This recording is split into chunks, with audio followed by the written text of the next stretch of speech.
Thanks for clicking on this video today, guys. If you'd like to help great videos like this keep coming on beyond ARTV and ARTV as well, click the top link in the description down below to help support me monthly on Patreon. You can click there or the little card in the corner of the screen right there, or there's going to be an annotation at the end of the video.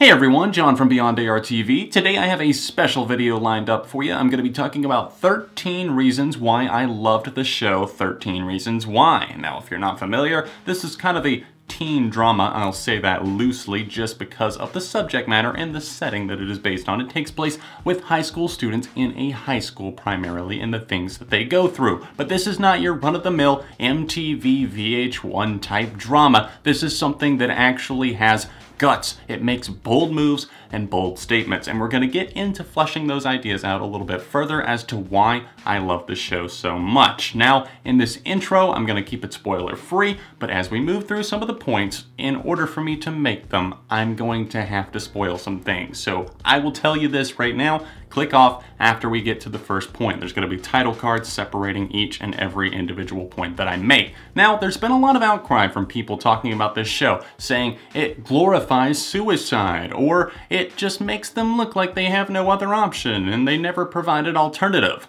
One, this is a television show. This is something that is not based in reality. It might face real situations, but at the end of the day, I think we all need to take a step back, breathe, and realize before you get mad, maybe think it's a TV show. It's a TV show. You watch TV shows all the time. Are you gonna go watch Fast and the Furious and get mad because it defies the laws of physics? For those who don't really know anything about the show, it follows Hannah Baker, a young high school student. I believe she's a junior, as are the majority of her classmates, and her killing herself and leaving behind 13 tapes, calling out everyone who made it possible, basically, for her to kill herself, who paved the way for her suicide. And it is a very dark twist and take on a lot of these things and deals with a lot of real situations that teenagers will face in life. But it tackles it head on and it's not afraid to go into detail. Now, honestly, what I have to say about the whole suicide awareness thing and everybody getting mad about it and just seemingly over the top, so I don't understand why you're mad, because okay, maybe it talks about it and shows it in a very, very dark manner, but at the same time, shouldn't we get teens and kids and really anybody talking about suicide and maybe other options and what to do, warning signs, rather than nothing at all? No conversation, or else at least talking about it and maybe getting parents to start a dialogue with their kids if they watch this show. As far as my overall opinion on this show goes, I have mainly positive things to say. I thoroughly enjoyed this. It's a highly gripping series that is easily bingeable. It's something that you just want to sit down and continue to watch. And I'll obviously talk more about this as the video goes on, but as far as my overall feeling on the show, for anyone who's going to click off before I get to any spoilers, I would have to say a strong 4.5 out of 5 for the series. Now let's go ahead and get into my points that I have to make. 13 reasons why I love 13 Reasons Why. Leave a like on the video, subscribe if you haven't already, and here we go. Point number 1. The realistic portrayal of high school and just the kids that attend there is amazing. It's something that you do not get with any of these other cookie-cutter bullshit shows that you see on major networks like MTV. You see the lighthearted parts and the struggles are normally like periods, or else, you know, somebody picked on me in this class, and that's as far as it goes, and your day-to-day relationship stuff, like, oh, is he gonna break up with me, or is she gonna break up with him, that sort of thing. Yeah, it gets a lot deeper than that here, and I love the actors who actually portrayed these kids. They let the kids be kids. There was no network overriding them. They let the source material speak, and they also let kids do what high school kids do. They smoke weed, they party, they curse frequently, and you don't have to just buy into the fact that the most these kids will say is, ah, damn it, whenever they get really mad. It's like, oh, you motherfucker, you wanna fucking die? Or something like that. And these actors did a great job of bringing that to it. They're bullies, they're vicious, they are mean, and they are cruel, but they also have other emotions too. And you can see them dial that up. You can see them breaking down. You can see them just really losing control of the situations, and also, very realistically, not going to parents for their issues. You see so many of these kids in a lot of shows like that just have this amazing relationship relationship and a very transparent relationship with their kids, and the kids tell them everything. It's not like that in real life. I wasn't a bad kid. I didn't really have struggles like that, and I'm not gonna pretend that I did, but trust me, I wasn't taking everything I had to my parents. This is like the stuff that you hear about online and even in your own communities, and they portray it viciously and just the right way on screen. 13 Reasons Why is incredibly eye-opening. Just overall for me, and just seeing the way that things are, it's like it makes sense in my head because I see the way that kids talk to each other online, whether it be a screenshot of a Tumblr interaction that I've seen, or just actually looking at like fan accounts going after each other on Twitter, or kids in general just harassing and cyberbullying each other, and videos of it happening in real life too that go viral. It's eye-opening because you actually see it, I guess, put in front of your eyes for an extended period of time, and you also see the repercussions of what harsh words can do to kids. You can see how it could tear down someone like a Hannah Baker, and in this series she does a great job portraying this character here and pushing it forward. And the way that Clay Jensen, the main protagonist that we have here, the way he interacts with Hannah and also deals with the past and his own personal demons, it really brings a lot of light to the struggles that these kids see. And it also, I would say, puts a spotlight on really just suicide and prevention and what kids can do to actually stop that they can rally around each other instead of just tearing each other down constantly. You can hope that maybe something like this is enough to spark a movement of kindness. I thought the acting in this series was fantastic 95% of the time. It's something where they really got into the grit of what made this person, what made Alex betray Hannah, or what made Jessica slap Hannah at one point in the series, or what made Justin make the decisions that he did to leave Bryce alone with Jessica. What made all of these characters do these things? The acting was always there, and I could not really single out one character as just being the weakest. I would say maybe there were a couple that really just didn't round out the cast that well, but the fortunate thing for that is they weren't main and key protagonists for the series and keeping things going forward. I think overall they went from kind of a teen drama to just holy shit, buckle up in a matter of one episode. And you don't get that often. It's just like they drop the bomb and then you're just like, all right, I'm here for all 13 episodes. For keeping a solid storyline flowing on 13 Reasons Why, they really needed something that was going to do a good job of helping the viewer realize whenever we were looking at the past with Hannah still alive, and in the present, or the now, with Clay and company trying to unravel the mysteries of what she left behind. And I really like how the camera work and just the overall vibe really depicted that. Obviously, Clay's scar was a big clue. There was a big honking band-aid or else a scar there on his forehead the entire series. And rest assured, if it was starting to go away by any means, the producers were like, let's get him beat the fuck up. And that's why you had scenes like Bryce beating the shit out of Clay whenever that scar was starting to heal, or Tony knocking a rock down on him right on the scar. I understand why they did it. It didn't quite make sense in a few places, but I understand that we really needed that in order to really catch on. But I like the subtle touch as well. I could have just done with this. I understand why Clay got the injury, but if it had healed up, I think viewers really would have caught on. The main thing that I noticed was the camera work here and just the tones. You could really tell back in the flashbacks, everything was very colorful. Just from them working at the movie theater together, Clay and Hannah, to going to parties, everything was full of life, very colorful. But in the present, everything kind of has a gray tone to it. They're wearing darker colors. Clay is often seen in that hoodie, a dark hoodie. He always looks just very pasty, very pale, and strong colors just really aren't present. And that's something that I thought was really fascinating, the way that they brought that to our attention, just knowing that we aren't in the past if we have these darker colors and these overall just kind of a cloud hanging over us. Some of the most popular kids in the school get caught up in this whole scandal. They fucked over Hannah. They did awful things to Hannah. They objectified her. They sexualized her. They raped her. They beat her down and pushed her to her limit. But whenever the cast starts to crumble, whenever the characters get shaken up, it's really, really fascinating just to watch as this unravels. Like, how is this gonna go for them? How far will they go to justify their own actions? Or how much will they lie in order to avoid jail time? I like seeing from the start to the finish just how worried some of these guys get. Will some of them tell the truth? Will some of them be the good guy like Zach? Or will you continue to fall apart because of other issues at home like Justin or even Bryce? It's really, really cool because you can get into these characters' heads and see exactly what they're trying to do from their point of view, what they might actually think or what they might actually convince themselves that they think.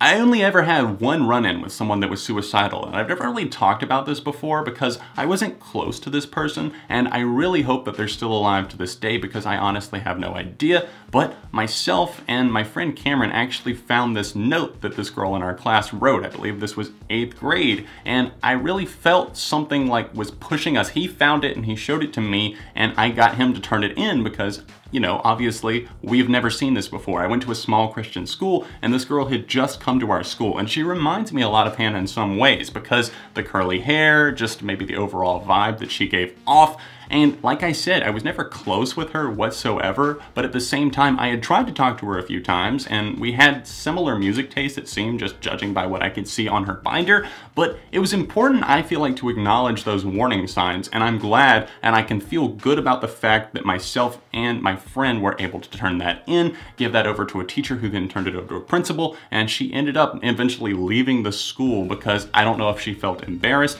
or what it was, but I really hope that that wasn't what she felt, that wasn't her intention whatsoever. But I do feel like it's really important to look for warning signs, and this show enlightens about that so much. It brings attention to the fact that kids go through these things. My whole thing is the fact that I really feel like it's going to guide people towards figuring out maybe if their friends are having a problem, or maybe they'll be able to pick up on something sooner, whether it be a parent or a friend. And I really hope that no one that is watching this video ever has to deal with anything like that. And once again, I really hope that the one experience that I had, I really hope that that person is still alive. I wish the best for her, and I wish the best for anyone going through this, because watching this show and watching the suicide scene, which is revealed in the final and 13th episode, it absolutely gutted me. It's something that really I was thinking about as I fell asleep whenever I watched that final episode, and whenever I woke up the next morning, I could vividly see it. I was biting my lip so hard the entire time and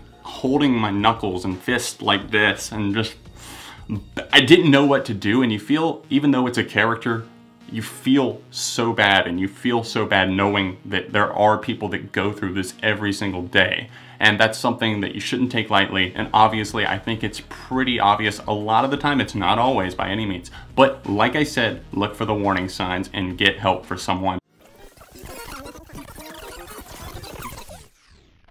I like the fact that they involved really all parties on this show. It wasn't just the students, they were kind of the focal point here, but obviously it branched out to the faculty, and you could see them dealing with the Baker's lawsuit, Hannah Baker's parents, obviously after she killed herself. They wanted to figure out, is she being bullied, all these other things. I love that they kind of took a deep dive into that, and just the parents who were trying to justify their kids' actions, and the parents getting involved in Clay's life. It was something that you could really see the worry in everyone. And I hate these shows and these movies where it just seems like the parents are so like, I'm out here in left field, I don't know what's going on. In some ways, obviously they were. And his parents honestly probably said some things to her that could have set her off, but at the same time, they were being real. It was something that you deal with, and you don't think that whenever you say something like that to your kid that maybe they're gonna turn and take that as a super negative thing and just another thing weighing them down and eventually killing themselves. I love the fact that this was well-rounded and that really everybody got screen time. I really enjoyed the fact that the soundtrack, for the most part, totally ace. It was something that fit the mood for the scene that was happening in front of our eyes. It was something, whether it be sleigh bells in the parking lot or Young and Unafraid in the opening episode, something that saw them as confident at first. We are young and unafraid. But then the rug is practically just ripped right out from under them as they just continue on with the show, finding out all these other things, and their confidence is shaken, not knowing who they are or what anything is or who anyone is and what they're capable of anymore. Whether it be those things or in just the absolute final episode, one of the final moments, as Clay's revealing everything to the guidance counselor, and we see the final moments of Hannah's life right in front of our eyes and the events that led up to that and the other characters as well. We see the song The Killing Moon, a cover of it, just pop up so chilling, and that song is perfect. I think about that song quite often. It's one of my favorite songs of all time, and to see a cover of it here is incredible. And obviously in the series, Hannah had just been raped by Bryce Walker, and it's something that, you know, you give yourself to him. It's something where she felt like she had lost control. That's one of the lyrics in the song, I should say. And fate up against your will, everything. It's just a contemplative song, and the way that it's sung makes it that much more haunting, leading up to her final moments before she kills herself by slitting her wrist in the bathtub. Whoever did the selections for the soundtrack, it was on point, and I applaud you for it. Even the music just went in the background as well. It was something that aided the scenes. Victims can be easily silenced because often they feel like they did something wrong, and whenever somebody is practically reinforcing that, including guidance counselors, friends, and stuff like that, you think and you are convinced practically, because you're at such a young and vulnerable age, you're convinced that you did something wrong. And in this show, two girls, Hannah and Jessica, are raped by the same jock, the guy on the football team and on the baseball team. Everything, everybody likes him, he's popular, but he rapes two girls, and neither of them do anything about it because one was drunk and she thinks, oh, you know, I was drunk and it was my boyfriend, I didn't know anything was going on. And Hannah's like, well, I guess if I never said no, I mean, was I wrong? And it's just something that's kind of heartbreaking because you know this happens in real life. You know that victims aren't able to speak out. And then whenever people say like, oh, why are you speaking out now? Whenever somebody comes out 20 years later, maybe they just got their confidence back. You never think about something like that. I think the show is ready to go for a second season. The cast and the crew seem to be ready to go. I hope Netflix is on board for it. They should be, considering the tremendous success that this show has seen. But I've got a lot of questions. Obviously, the viewers do as well. Like, why did Tyler, the stalker, why did he have all of those guns? Was he ready to go shoot up the school because he had been bullied so intensely? Did he want to take his own life and the school's as well because he had pictures hanging of other people? But then he took down Alex's picture because Alex showed him compassionate sometimes. And then, of course, what happened to Alex? Is he going to make it? He killed himself. He tried to, at least, in the final episode by shooting himself in the head. Or did somebody else shoot him? There's a lot of fan theories floating around. I don't know what I believe, but we're going to have to stay tuned for season 2. But I like the fact that they did answer the majority of the questions that we really needed to know. And I only said to my girlfriend, I was like, I don't really like the ending because I'm ready for season 2 already. I'm ready to see what's going to happen. I mean, was the date in the corner whenever they were interviewing the kids? They had been subpoenaed. They had to appear in front of these people and give a testimony. The date said November 2017, November 8th, I believe it was. And that's in the corner of the camera for a reason. They didn't just slap a date on there. It's like, is this taking place in the future? Because I thought this all transpired supposedly after Halloween in 2016.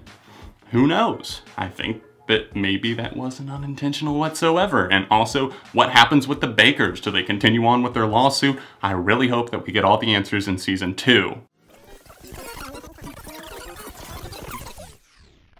13 Reasons Why does a really in-depth job of letting us get to know every single character here. I went from associating Zach as just this other jock who was with the crew and he didn't care whatsoever, to the end I was thinking, you know, maybe he's an okay guy. His heart's in the right place, but he doesn't know what the hell he's supposed to do because he's like, I don't want to turn on my friends. But also, I can tell that I'm being a shitty person. And whenever someone can transcend and start to learn, that's when you've got a great character development. I think Zach was one of the best examples in the entire show. And also Justin, they did a great job of fleshing out that backstory. He went from just being this asshole that I couldn't stand along with Montgomery to being someone that I could tolerate a little bit more, because you see his home life and you see that he's living with a mother who shacks up with all these other guys. She's living with a meth dealer currently, and the dude hates him. It treats his mom like shit, treats him like shit, and his mom does nothing to stop it. And Justin doesn't even really have anywhere to stay because the dude wants him out of his own house. And then you start to empathize with him a little bit more. It's just like he can't turn to his friends. His friend raped his girlfriend Jessica. God, like where is he supposed to turn? So I love that we got all of these backstories here, and it really just goes to show how many demons kids can battle in real life. It's not just what you see at surface level, it's what's going on behind the scenes.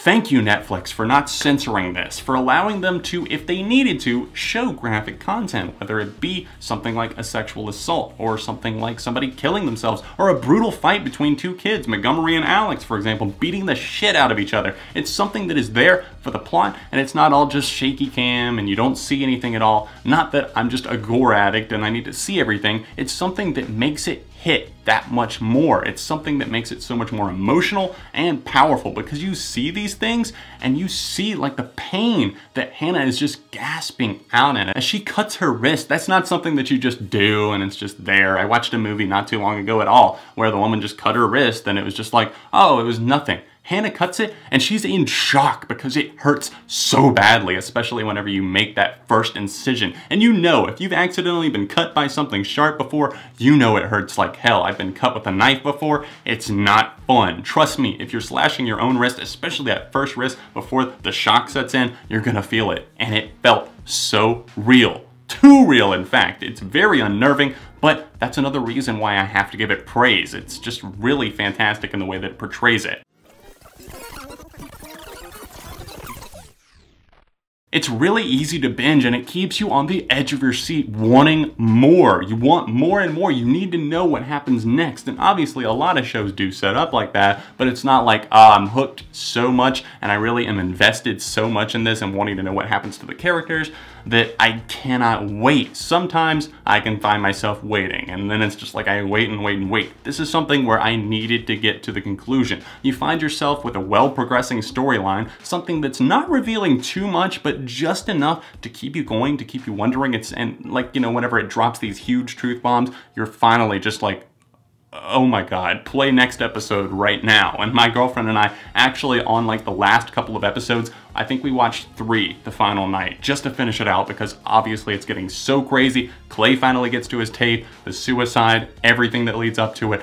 You have to know. And whenever a show can set you up and want you to watch that badly, you know that you found something special. This was kind of a passion project for me. I don't know if a ton of you guys are gonna watch this or if you're interested in me talking about TV, but I am kind of a TV nerd. I don't really watch that many movies, but I do get kind of invested in TV shows and the characters in TV shows. So if you would like to see me talk about more TV series, stuff on Netflix, stuff on actual TV that I keep up with, then let me know in the comment section down below. Let me know your thoughts on 13 Reasons Why as well. What did you like about the show? What did you have a problem with? Or did I pretty much nail it with my little synopsis here today? 13 reasons why I loved 13 Reasons Why. Leave a like on the video, subscribe to the channel because friends that let friends go and subscribe. Find me on social media, linked in the description down below. Another 10 Reasons Why I Loved video right here. It was about Cloverfield Lane, or if you want to see another movie related one, you can click right over here. Other than that, I'll see you very soon right here on Beyond ARTV.